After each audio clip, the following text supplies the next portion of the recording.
नाज़रीन, अब हम अवामी इशू की बात करते हैं जिसको कोई सीरियस नहीं ले रहा, और हर साल हम देखते हैं कि ये बहरान पैदा होता है। और हम बात करेंगे चीनी बहरान की।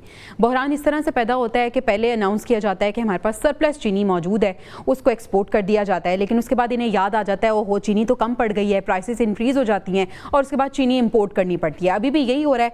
हुकूमत ने अब मज़ीद चीनी इम्पोर्ट करने का फ़ैसला किया है और इस सिलसिले में टेंडर भी जारी हो गया है। वाक़ई साहब, ये क्या सिस्टम है, ये कब तक जारी रहेगा, हुकूमत इसमें क्या कर रही है? हर साल ये बहरान पैदा होगा, कोई सिस्टम नहीं है, कोई चेक एंड बैलेंस के लिए मौजूद नहीं है कि जी वाफर चीनी आप भेज दें। और अब जब बहरान पैदा होता है तो एक तो प्राइसेस इंक्रीज होती हैं, अब चीनी मजीद इम्पोर्ट करनी है हमने। अच्छा, न्यूज़ में मैं चूँकि इसको रिपोर्ट कर रहा था, ये जो चीनी बहरान और इसके जो इशू थे, और ख़बर ये आ रही थी कि जी इनको ECL में डाला जा रहा है और जो जिम्मेदार है उनको बैरून मुल्क जाने से रोक दिया गया। अच्छा, हैरान कुन बात तो ये है कि चीनी के जो मिलों के मालकान हैं उनके खिलाफ सिर्फ नाम ही आए हैं, इतना कोई बड़ा एक्शन नहीं हुआ। और जो चीनी डीलर्स थे उनको एयरपोर्ट से फौरी तौर पर गिरफ्तार भी किया गया है। FIU उनके खिलाफ इंक्वायरियां भी कर रही है। अच्छा। सवाल ये पैदा होता है कि इस वक्त चीनी बिक रही है 216-220 रुपए में, गलौर में भी और कराची में भी। पहले तो आप उसकी कीमत तो नीचे आए ना, ये इंक्वायरियां तो आप बाद में करें ना कि किसने एक्सपोर्ट की, किसने, यानी अवाम महंगाई की भट्टी में जल रही है और आप ये इंक्वायरियां करते जा रहे हैं। ये जी एक्सपोर्ट किसने की थी, इजाज़त किसने की थी, ठीक है किया है ना, तो फिर सामने लेके आए, फिर उनको कटहरे में खड़ा करें ना, उनको निशाने इबरत बनाए, आवाम को बताएं ये वो बंदा है जिसने ये नोटिफिकेशन जारी किया था, वो बताएं जी मुझे इस, वो पूरी चेन पकड़ी जाए। उसमें देख रहे कैसे कैसे लोगों के नाम आएंगे और आखिरकार वो नाम कहां तक पहुंचेंगे सारे लोगों को पता है। और यही तो क्योंकि ऐसा होना है तो ऐसा कभी भी नहीं होगा, नाम सामने नहीं आएंगे, ऐसा को करने ही नहीं देगा। इसी वजह से तो वो काम रुक गए।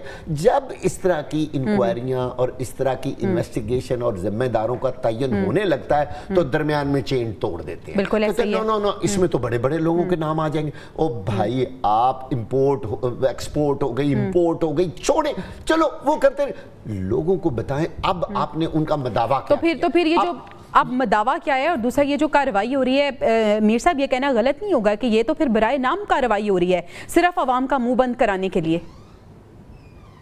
देखें, मैं आपको एक कंफर्म रिपोर्ट बताता हूँ जी कि नसीर वागा साहब और इसार राना और मैं, हम शुगर मिल्स नहीं लगा सकते। शुगर मिल वही लगाता है जो एक शुगर माफिया होती है।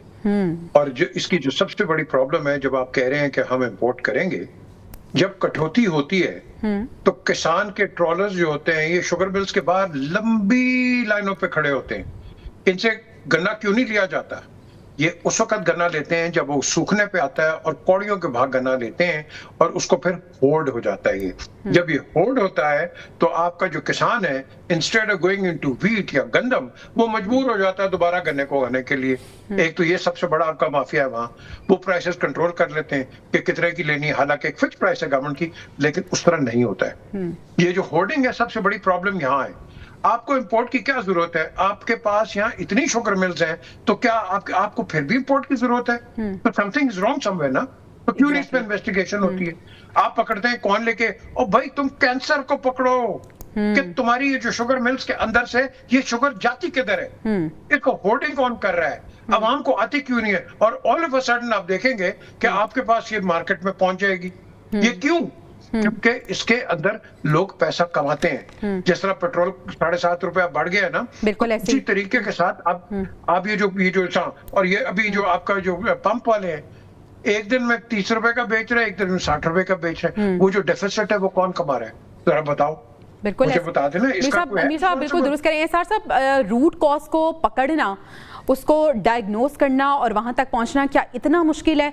ये फिर हम जो ढोंसला कर रहे हैं, ये जो हम ड्रामा कर रहे हैं कि हम कार्रवाई कर रहे हैं, हमने नाम भी सामने हम ले आए हैं, लिस्ट भी ले आए हैं, हम कार्रवाइयाँ भी कर रहे हैं, तो ये सब क्या है? जब तक हम रूट कॉज तक नहीं पहुँचेंगे, जिस तरह से पीजे मीर साहब ने कहा कि जब तक हम असल वजह तक नहीं पहुँचेंगे, मामला तो हल नहीं होगा, मामला तो हर साल ऐसे ही होगा। एक लाइन राना साहब मैं ऐड करना चाहता हूँ कि जब ECL में नाम आ गए, इसका मतलब है फिर पता चल गया ना कौन लोग हैं, तो उनकी गिरफ्तारियां तो नहीं हो सकी, उनको बस सिर्फ बैरून मुल्क जाने से रोका गया। जी सर, जी राना साहब, वो एक ना गांव में कुछ चोरी हो गई, तो जो चौधरी साहब ने सबको इकट्ठा करके और लोगों से कहा चलो जी कुरान चुको।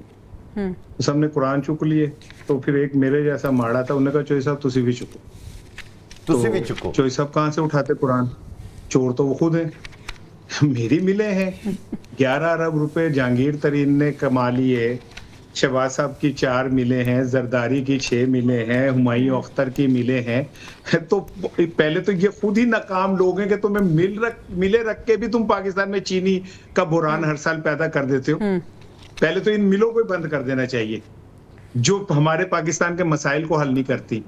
दूसरी बात यह है कि आपको याद होगा कि अयूब खान के खिलाफ तहरीक चली थी चीनी के नाम पे। माजर चाहूंगी, वक्त की किल्लत है, हमें प्रोग्राम को क्लोज करना है। नाजरीन, चीनी बहरान जो हर साल हम देखते हैं कि सर उठा लेता है, इस साल भी हम ऐसा ही देख रहे हैं और उम्मीद करते हैं कि अगले साल ऐसा ना हो, जो रूट कॉज है वहाँ तक पहुँचा जाए और जो कार्रवाइयों की बात हो रही है अमली तौर पर इस पर अमल दरामद भी हो।